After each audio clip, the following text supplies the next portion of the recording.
تيجي تبص تحس ان هو صباح مشرق وان انا بقول لك صباح الخير، بس ننزل تحت شويه تلاقي ان انا عندي تراكمات. بص، مساء الفل، الحاجات دي كلها لسه ما فتحتش تمام، وانا ده كله ايه بعد الميد ترم، ولسه ما خلصتش المنهج. يعني لسه ما خلصناش المنهج ولسه بيشرحوا لحد دلوقتي في الجامعه. طيب، هو انا ايه البدايه دي؟ ايه البدايه دي؟ وطبعا الصباح ده محتاج نعناع. يعني الواحد برضه عايز يشرب كوبايه نعناع على الصبح كده، يعني حاجه كده تنشط الذاكره وحاجه كده تبقى حلوه. اهلا يا صديقي، لو انت اول مره تشوفني في حاجه تعريفيه كده، ان انا اسمي يوسف وفي اخر ترم علاج طبيعي. ولمن خاف مقام ربه جنتان ولمن خاف مقام ربه جنتان فبأي آلاء ربكما تكذبان. السلام عليكم ورحمه الله وبركاته. انا مش عارف باين ان انا وش احمر ولا لا، علشان خاطر انا بعد ما سجلت الفيديو طلعت ان انا ما كنتش بسجل اصلا، بقالي ربع ساعه بسجل في الفيديو والله. المهم، اتمنى انك تكون بخير. بس المهم، انا جاي اكلمك في موضوع مهم جدا، او موضوع قد كده يعني، لا هو موضوع مهم جدا والله. هو الصلاه. تمام، ان انت ما بتصليش. طيب، انا جاي اقول لك حاجه كده، يعني حاجه صغيره. انا كنت عندي اسبوع ميد ترم، اللي هو اللي انا كنت بقول لك عليه الفيديو اللي فات. اسبوع الميد ترم ده يعني انا حرفيا كان اسبوع تقيل جدا، وكنت باجي ليالي الامتحانات كنت بلم. يعني مثلا انت هتشوف ان 6 محاضرات دي حاجه قليله جدا، بس يعني بالنسبه لليله صغيره، وان انا كنت بسمع ريكوردات وكنت اقعد اذاكر. في ناس هتعلق ريكورد يعني. المهم، وكنت بقعد اذاكر المحاضرات. فاللي هو الموضوع كان تقيل شويه، يعني انت فاهم ازاي. بس هتقول لي يا يوسف، هل يعني الموضوع ده عدى ازاي؟ واقول لك والله العظيم بكرم ربنا، مش بشطاره مني ولا اي حاجه حرفيا. يعني انا كنت يعني لا حول لي ولا قوه، انا كنت عاجز جدا.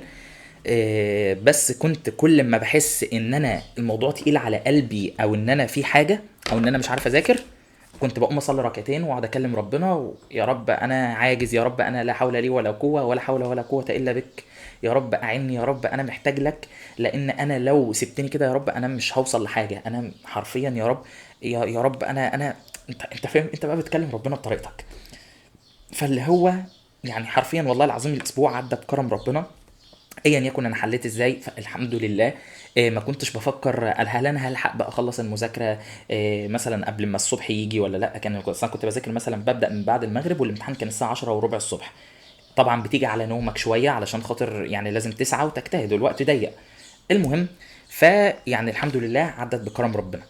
فانا جاي لك عايز اقول لك حاجه صغيره. هي ايه؟ ان انت مثلا في ناس بتيجي تقول لي يا يوسف، انا حاسس انا مخنوق جدا يا يوسف، انا كذا. والمشكله ان هو بيبقى مستني مني ان انا اكتب له روشته قد كده، وان انا اقول له والله الحل واحد اتنين تلاته. لا، هي روشته واحده والحل فيها الصلاه. لو انت ما بتصليش فده الطبيعي، انت لازم تبدا تصلي. طيب يا يوسف، انا يعني اعمل ايه؟ ايوه لازم تصلي. بص، اي مشكله في الدنيا بتلاقي ان الحل بتاعها هو الصلاه، والله العظيم حرفيا. يعني الحل بتاع اي مشكله تحط جنبها الحل الصلاه. المشكله الحل الصلاه، المشكله الحل الصلاه. انت لازم تبدا تصلي. انت علشان يعني لازم تبدا تصلي، علشان يعني بص، ده ركن من اركان دينك، ما ينفعش من غير ما تصلي. ما لازم تصلي، لازم تصلي. انت ممكن تموت دلوقتي، انت مش يعني حرفيا. يعني النبي عليه الصلاه والسلام بيقول العهد الذي بيننا وبينهم الصلاه، فمن تركها فقد ايه؟ فقد كفر. يعني انت بتحط نفسك في مكان. يعني انا مش عارف اقول لك ايه. انت لازم تبدا تصلي، لازم لازم لازم تبدا. معلش، انت يا حبيب قلبي، انا عايز اقول لك حاجه. انت هتكون مبسوط في حياتك ازاي؟ هتكون يعني حياتك هتمشي كويسه ازاي وانت مش بتصلي؟ يعني هو الحل كله في ايد ربنا، الحل حرفيا كله في ايد ربنا. الحل مش في ايدي ولا في ايد حد ولا في ايد حد تاني، لا هو الحل في ايد ربنا.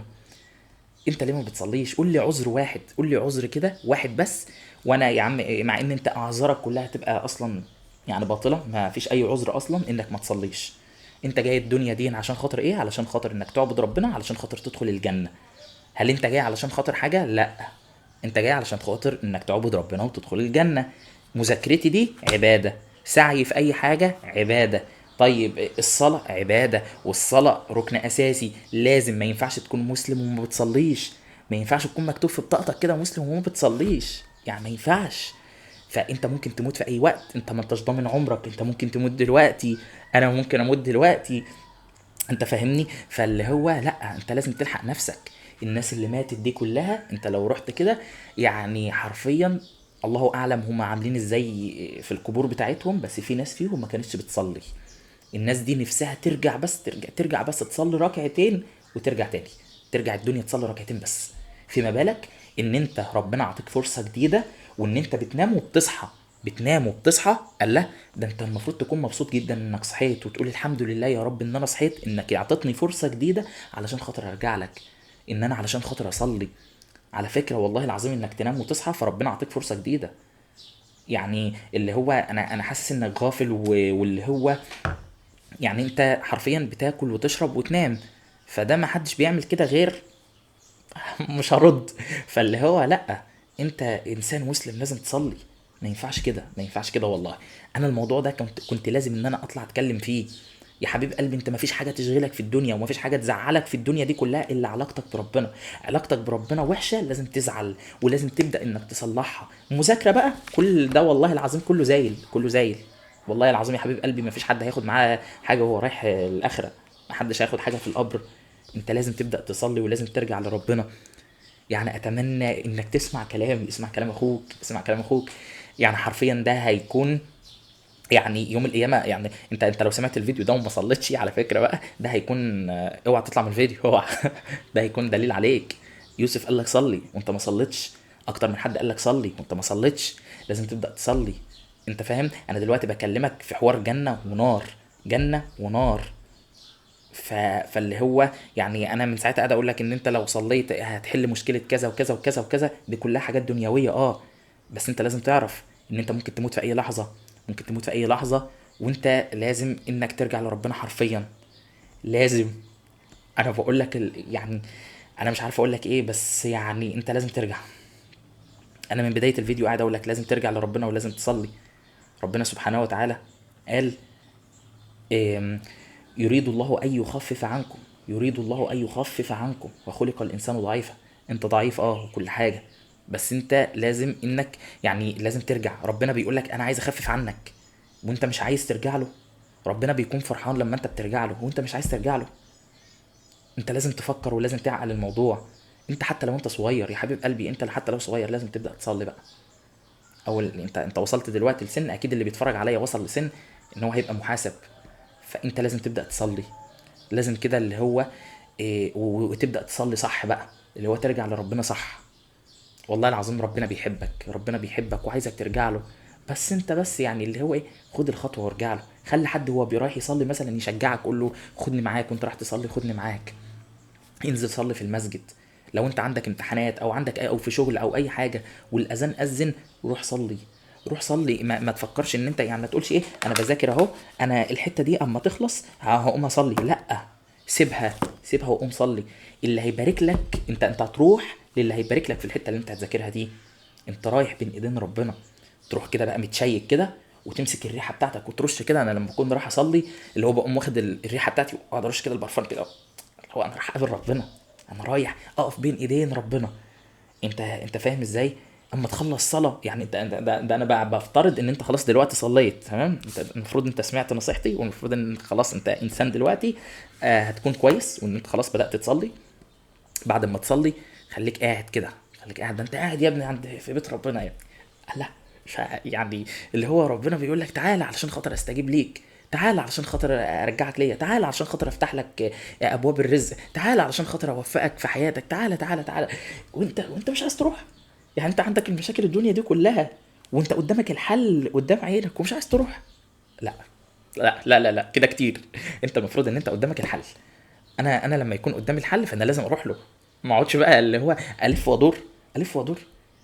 يا حبيب قلبي، دايما الواحد بيدعي اللهم اني تبرأت من حولي وقوتي والتجأت الى حولك وقوتك يا ذا القوة المتين. يعني اللي هو يا رب انا لا حول لي ولا قوة، انا عاجز وانت القوي. لان دي الحقيقة، ده الحقيقة. انت لو ربنا سابك لنفسك انت مفيش مفيش خالص. انت مفيش حاجة هتنجح فيها في حياتك الا لما لازم يكون ربنا بيوفقك فيها. فانت لازم ترجع لربنا ولازم تطيعه عشان خاطر ربنا يوفقك وعشان خاطر تدخل الجنة. اللي احنا جايين الدنيا دي علشانها. الواحد يعني اللهم ارزقنا يا رب جميعا ان احنا ندخل الجنة يا رب. الواحد نفسه يدخل الجنة والله. يعني بص، انا مش عارف اقول لك ايه، بس احنا جايين انا كل شويه هقول لك احنا جايين الدنيا دي علشان خاطر ندخل الجنه. فانت ما فيش اي حاجه من دي بقى تشغلك، وما فيش اي حاجه من دي ان هي تتعبك. فاهمني؟ لازم تصلي، لازم تصلي. ودي نصيحتي ليك. انا كان لازم ان انا اعمل الفيديو ده لان في ناس مش بتصلي، مش مقصرين في الصلاه، لا في ناس مش بتصلي. انك بتصلي فدي نعمه من ربنا، وان ربنا موفقك ليها مش شطاره منك، والله العظيم ما هي شطاره منك. فانت لازم، يعني انت بتصلي بقى، انت عارف انا وانا رايح المسجد لو شفت حد حبيبي وعارفه ولقيته واقف مش رايح يصلي، بشده في ايدي اقول له ربنا هتيجي تصلي، هتيجي تصلي معايا يعني هتيجي تصلي. يقول لي اصل انا مستني، قلت له بقول لك هتيجي تصلي يعني هتيجي تصلي، واشده في ايدي واخليه يجي يصلي. فانزل بقى، انت ما كنتش بتصلي خالص، ابدا بقى صلي بقى، ابدا صلي. انا دلوقتي بكلم الناس اللي مش بتصلي خالص، مش الناس اللي بتصلي، لا انا بكلم الناس اللي هم بيأخروا. انت فاهم؟ ف فاللي هو لا، انا عايزك دلوقتي ان خلاص خد قرار بقى، خد قرار. حتى انت لسه بادئ اهو، انت صلي، انزل شفت حد ما بيصليش تعالى يا عم صلي، ما اعرفش ايه، يلا نصلي يلا نشجع بعض. واللي هو كده هتلاقي ربنا بيوفقك، والله العظيم والله العظيم هتلاقي ربنا بيوفقك في شغلك، في دراستك، في اي حاجه في الدنيا. انت لو بدات تصلي وتكلم ربنا، بص كل حاجه هتيجي بعد كده. يعني انت بدات تصلي، فانت هتلاقي ان انت لما قلبك كده هيتفتح كده وتحس بلذه كده الصلاه وبلذه انك قريب من ربنا او هتبدا تقول ايه، طب ما انا كمان ما انا اقرا قران بقى، اقرا قران قشطه. بعد الصلاه كده اقعد اقرا الورد بتاعي، او قبل المذاكره اقرا الورد بتاعي، او انا قاعد في الشغل قاعد في المواصلات وي اقرا الورد بتاعي. هتلاقيك واحده واحده الله، طب انا ليه ما بقراش الاذكار؟ اقرا اذكار الصباح واذكار المساء، لا انا لازم اقراها. الله، طب هو انا ليه مثلا مش بعمل حاجه كويسه؟ طب ما انا اعمل حاجه كويسه. هتلاقي كل حاجه بتيجي، والله والله هتلاقي كل حاجه بتيجي، بس انت خليك صادق النيه مع ربنا ان انا فعلا انا راح اصلي. ما تتضايقش لما حد يقول لك صلي، تمام؟ فانت بتقوم قايل ايه، اكن انا هو بيقول لي صلي فانا راح اصلي، اكن ايه، لا انا كده هكون رايح علشانه، انا ما اعرفش ايه. لا يا حبيب قلبي، لا يا حبيب قلبي، هو بيذكرك علشان خاطر تروح تصلي. انت كده كده نيتك انك بتصلي لربنا. الشيطان بيجي في دماغك يقول لك اكن انت هتروح تصلي عشان ده قال لك، يبقى انت مش بتصلي علشان خاطر ربنا. لا يبقى ما تصليش، استنى اما تيجي من نفسك، استنى اما تيجي من نفسك وانك تبدا تصلي. مش هتيجي من نفسك. انت لما حد يقول لك قول له حاضر، قول له حاضر، ما دام حاجه ترضي ربنا قول له حاضر، حاجه في طاعه ربنا حاضر، انا قايم اصلي. انا طولت عليك والله، طولت عليك وانا اسف، انا اسف. بس انا الموضوع ده كنت انا لازم اتكلم فيه.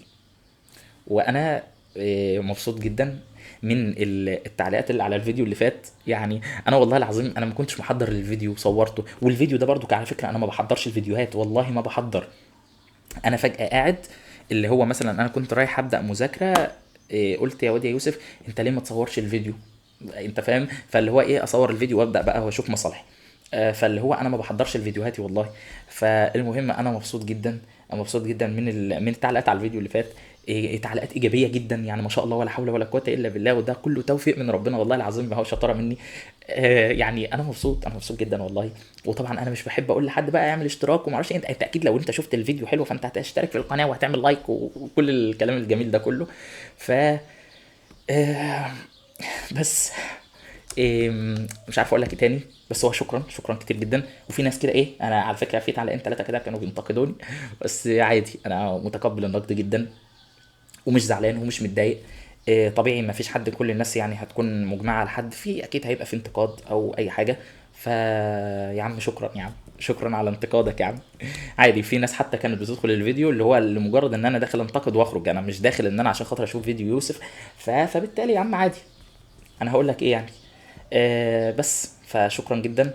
وانا صراحه انا مش عارف اصور فيديوهات دلوقتي خالص، عشان انا قلت اصوره بقى عشان خاطر انا عندي امتحانات، امتحانات عملي وشفوي وفاينل. يعني انا خلصت ميد ترم من هنا، قلت بقى ايه قدامي كام شهر كده اذاكر فيه. فجاه لقيتهم بيقولوا ايه الاسبوع ده هيخلص، الاسبوعين الجايين يلا كويزات، اسايمنتات، حوارات، وبعدها عملي وشفوي وفاينل، والفرق ما بين الامتحان والامتحان ما اعرفش ايه. انت اصلا لو انا فكرت فيها بعقلي كده انا مش هلحق اخلص مناهج، اللي هو لا حول ولا قوه الا بالله. بس لا طبعا، الواحد طول ما هو متوكل على ربنا، طول ما الواحد بيصلي بيصلي، انا عايزك بس تركز في الحته دي، طول ما الواحد بيصلي صلي وبيدعي ربنا فربنا هيوفقه.